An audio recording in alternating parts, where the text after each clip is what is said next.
Marta Anaya, la entrevista. ¿Qué tal? Bienvenidos aquí a la entrevista. Hoy vamos a charlar con el abogado Jaime Cárdenas. Él es doctor en Derecho por la UNAM y por la Complutense de Madrid, investigador de jurídicas de la UNAM, del CONACYT, y fue consejero electoral del Instituto Federal Electoral. Jaime, qué gusto saludarte. Marta, es un gusto saludarte y estar en tu compañía en el programa. Oye, Jaime, fíjate que entre las cosas que no mencioné es tu cercanía con Andrés Manuel López Obrador. Y hoy sí lo quiero subrayar, ¿sabes por qué? Porque se cumplen en estos días precisamente 17 años de la historia del desafuero. Un tema que a ti te tocó seguir bien de cerca. Y sabes, Sí. quería preguntarte, a 17 años de distancia, ¿cómo ves ese episodio? Porque pienso en aquella frase de Andrés Manuel: la historia me juzgará y a ustedes, diputados, también. ¿Tú qué dirías hoy, a 17 años, de ese momento? Pues mira, lo que sí debo decir que siempre he tenido, tal vez no ahora como antes, una relación de cercanía con el licenciado López Obrador. Y respecto al tema concreto que me preguntas del desafuero, a mí aquello me pareció siempre un despropósito, tanto jurídico como político. Jurídicamente lo entiendo, ahora políticamente.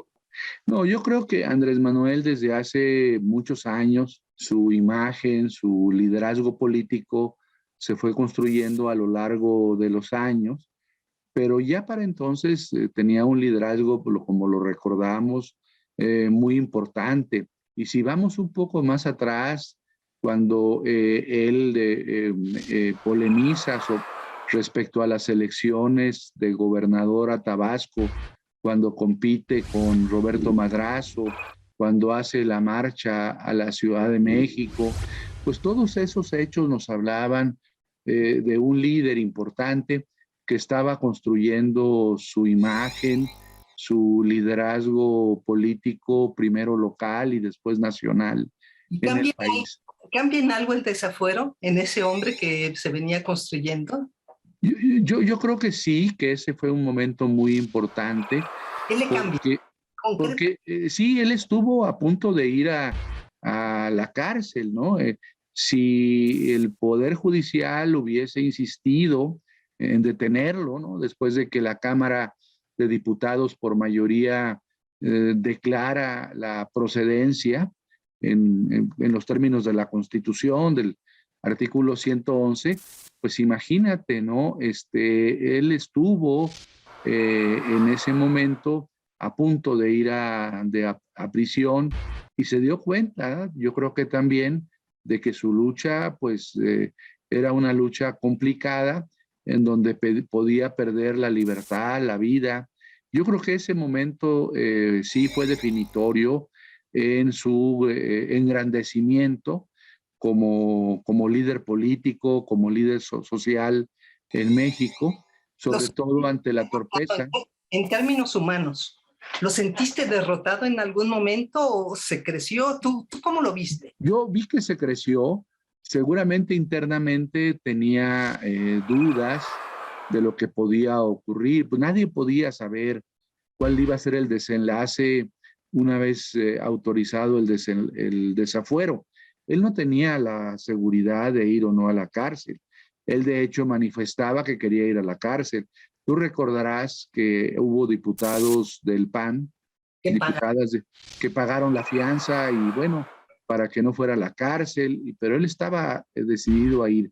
Yo creo que ahí se engrandece como líder, sobre todo después del gran respaldo social de las manifestaciones que hubo esos días en contra del desafuero, de la torpeza de Fox, de la torpeza de aquel presidente de la Suprema Corte, Mariano Azuela. Entonces, ese hecho sí lo engrandeció mucho a los ojos de la sociedad. ¿Pensaste en ese momento que iba a ser presidente 17 años después? Bueno, yo pensé que iba a ser presidente en el 2006. Yo pensaba, Marta, que iba a ser presidente en el 2006, que no había que esperar tantos años para que él fuese presidente, y así lo veíamos todos, pero bueno, ocurrieron los hechos del 2006. ¿Y dirías que hubiera sido mejor presidente en 2006 que ahora, que tiene tanto resentimiento por lo que pasó en 2006? Yo creo que en esa época, primero era una persona mucho más joven, desde luego una persona más joven con más energía, con más deseo, ¿no? De incorporarse a este proceso que se llamaba de transición a la democracia. Lo que ocurrió en el 2006 y en el 2012 sí fueron desengaños, creo que para él, para el movimiento político y social que lo respaldaba, muy fuertes, muy graves, que provocaron resentimiento, como tú dices, y tal vez hoy en día esas actitudes que a veces tiene, que le cuestionan muchos, pues es producto de ese resentimiento por dos derrotas electorales que él considera no fueron derrotas electorales, sino fraudes electorales, el fraude del 2006 y el uso desmedido de recursos que empleó Peña Nieto para ganar en el 2012. Entonces, tal vez hubiera sido un presidente más fresco, más joven, de otro talante diferente al Andrés Manuel que hoy gobierna el país. Perdón, sí. Entonces, ¿tú sí estás convencido de que ganó en 2006? Yo soy de los que piensa que sí, si no hubiese intervenido los empresarios como intervinieron, si no hubiese habido esa campaña en medios de comunicación electrónica, la llamada campaña negra, si no hubiese intervenido el presidente Fox, creo que el resultado hubiese sido distinto. No, yo no soy de los que piensa, ahí sí hago un matiz, que hubo fraude en las casillas. Posiblemente en algunas casillas hubo fraude, o sea, eso del fraude tradicional en las casillas, yo lo descarto. No me engaño y creo que tal vez en algunos municipios o en algunos lugares del país ese fraude ocurrió, el fraude tradicional en casillas. Pero sí, el fraude que ocurrió fue de otra naturaleza. Fue un fraude genérico que desbalanceó, que desequilibró las condiciones de la competencia.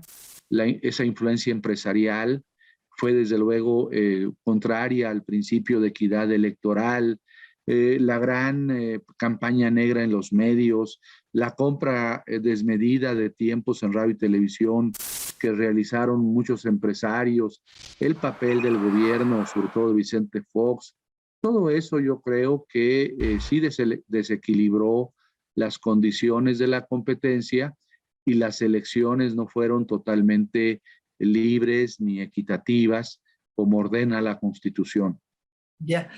Jaime Cárdenas, a partir de ahí, ¿tú crees que el presidente López Obrador tiene razón en cobrarle al Instituto Nacional Electoral esos agravios y pedir que lo cambien, como ya anunció que vendría la reforma electoral que ha anunciado? Fíjate que él siempre ha tenido, bueno, seguramente sí tiene agravios en contra, es obvio, de la autoridad electoral, del INE hoy, del Tribunal Electoral, pero yo recuerdo desde que fui consejero electoral, él tenía muchas dudas sobre nosotros, ¿no? Yo, por ejemplo, te digo, cuando me designan consejero, yo no lo conocía a él.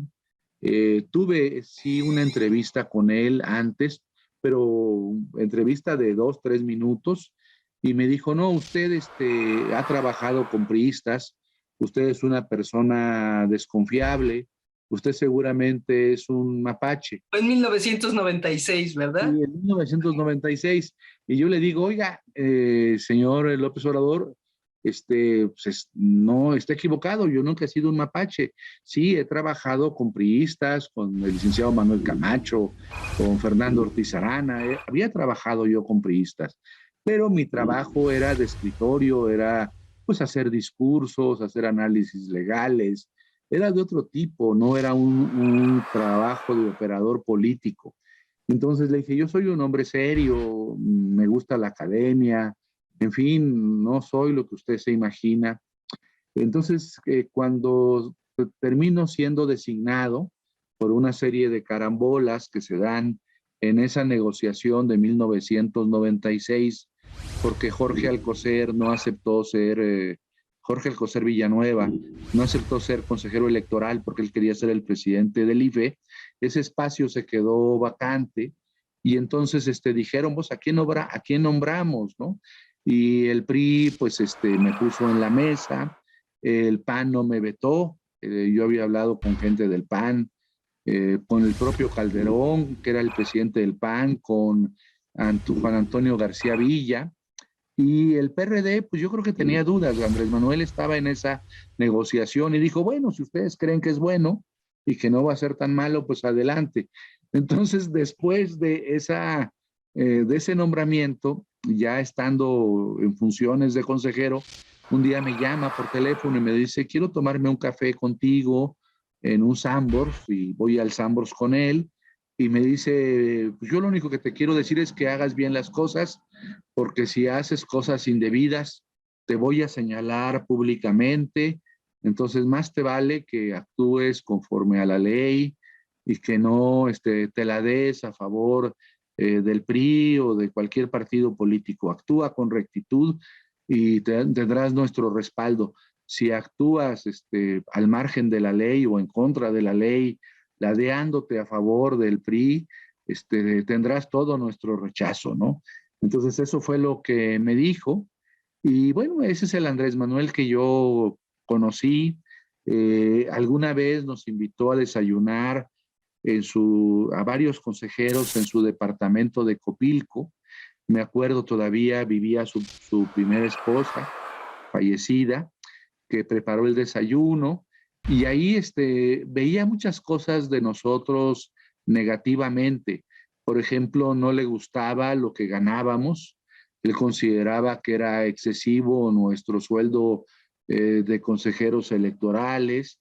Le parecía, por ejemplo, que a veces éramos muy sumisos ante el statu quo, que nos faltaba rebelarnos en contra del PRI o del PAN, que teníamos que tener actitudes pues más de confrontación, ¿no? Entonces él siempre tuvo una postura crítica frente a la autoridad electoral, aún frente o respecto a ese IFE, pues que todo el mundo habla bien de él, el IFE de Woldenberg, ¿no? Él tenía sus dudas. ¿Tenía razón entonces? Pues mira, yo creo que en parte tiene razones. Sí, desde luego, yo por ejemplo te puedo decir de mi experiencia humana, personal, que yo nunca he tenido mayores ingresos en mi vida que cuando fui consejero del IFE, ni cuando fui diputado, ni en otros cargos que he tenido a lo largo de mi vida. Entonces, por ejemplo, esa crítica de los privilegios y del salario, pues sí, tiene razón, ahí hay una razón. Pero tú te amparaste, ¿no? Yo llegué a ampararme lo que él vio muy mal, porque la Constitución de 1996 a 2014 decía que los consejeros debían ganar lo mismo que un ministro de la Corte. Y eso nunca ocurrió, Nunca ganamos como un ministro de la Corte, pero sí ganábamos mucho. Ganábamos casi como un secretario de Estado y eso le parecía a él escandaloso, inaceptable. Y también siempre criticó el método de designación de consejeros y de magistrados, que eran los partidos mayoritarios que se ponían de acuerdo para nombrar a los consejeros. Vio él muy mal cuando en el 2003 el PRI y el PAN decidieron la integración del Consejo General sin tomar en cuenta al PRD, al PT o a otros partidos. Eso, Entonces, él siempre ha tenido, si mal no recuerdo, con Pablo. sí, Pero bueno, fue, déjame pasar a otro tema antes de que... Fue Pablo Gómez, tal vez ahí fue un error de Pablo Gómez, no sé, Pablo, claro. pero él de todas maneras eso lo vio muy mal, porque dijo, bueno, además de que tienen privilegios, ganan mucho y quieren ganar más como ministros de la Corte, y además los designan por cuotas, sobre todo los partidos mayoritarios, y dejan fuera a la izquierda en esas designaciones, sobre todo en 2003, pues no me merece respeto. Y luego todo lo que ocurrió en el proceso electoral del 2006, bueno, ha sido continua la crítica de él hacia los órganos electorales y en general ahora los órganos constitucionales autónomos. De acuerdo. Ahora, me vengo a lo que está ocurriendo hoy. ¿Tú crees que hace bien desafiando al Instituto Electoral, al Tribunal, a las leyes que ellos mismos propusieron, con toda esta historia de la revocación de mandato, saltándose las trancas, mandando al secretario de Gobernación, a la jefa de gobierno, a todos los secretarios de Estado, a decir, nos vale gorro, no nos importan las leyes y venga todos a promover la revocación de mandato? ¿Tú qué piensas de ese desafío a la autoridad electoral? Sí, mira, como yo soy abogado, seguramente lo que voy a decir aquí, pues no le va a gustar a él, ¿no? Obviamente. Así, yo lo veo excesivo, yo lo veo inadecuado.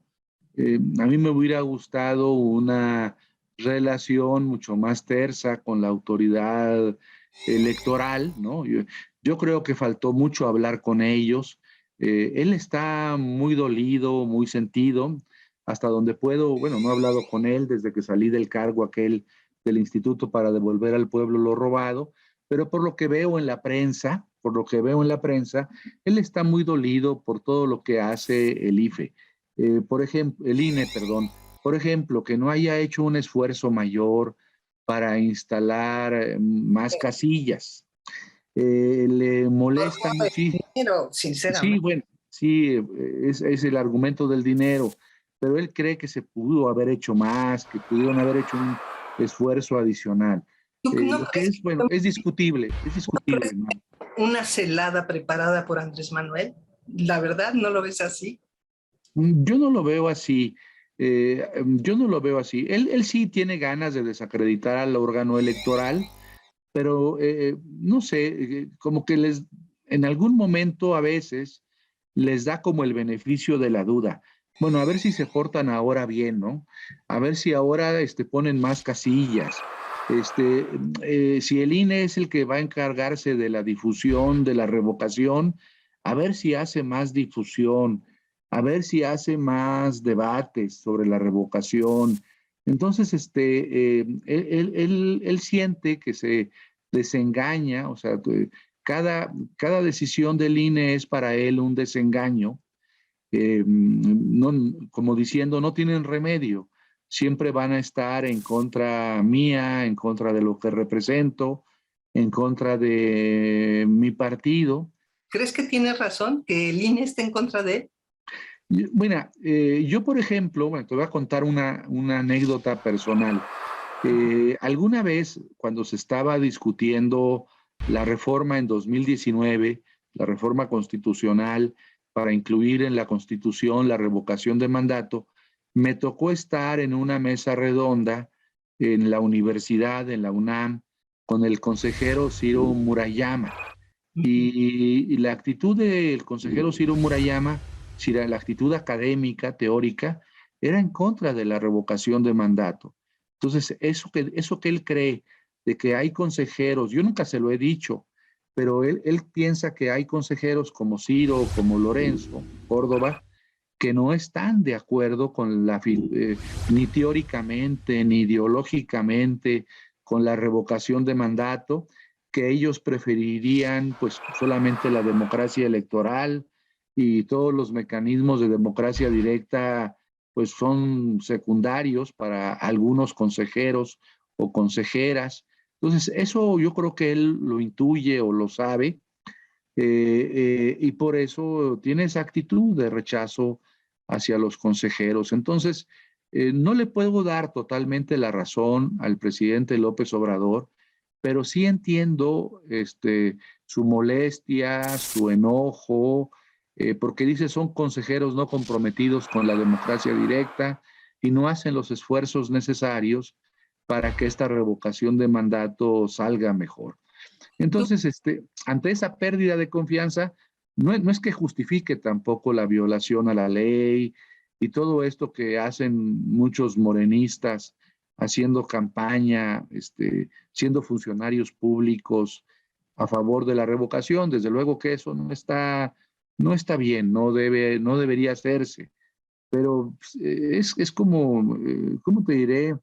Como un matrimonio muy mal avenido ya cuando el divorcio es inminente, entonces ya no les importa a ninguna de las partes respetar ciertas reglas civilizadas y hacen todo lo necesario para acabar con el opuesto, con el adversario.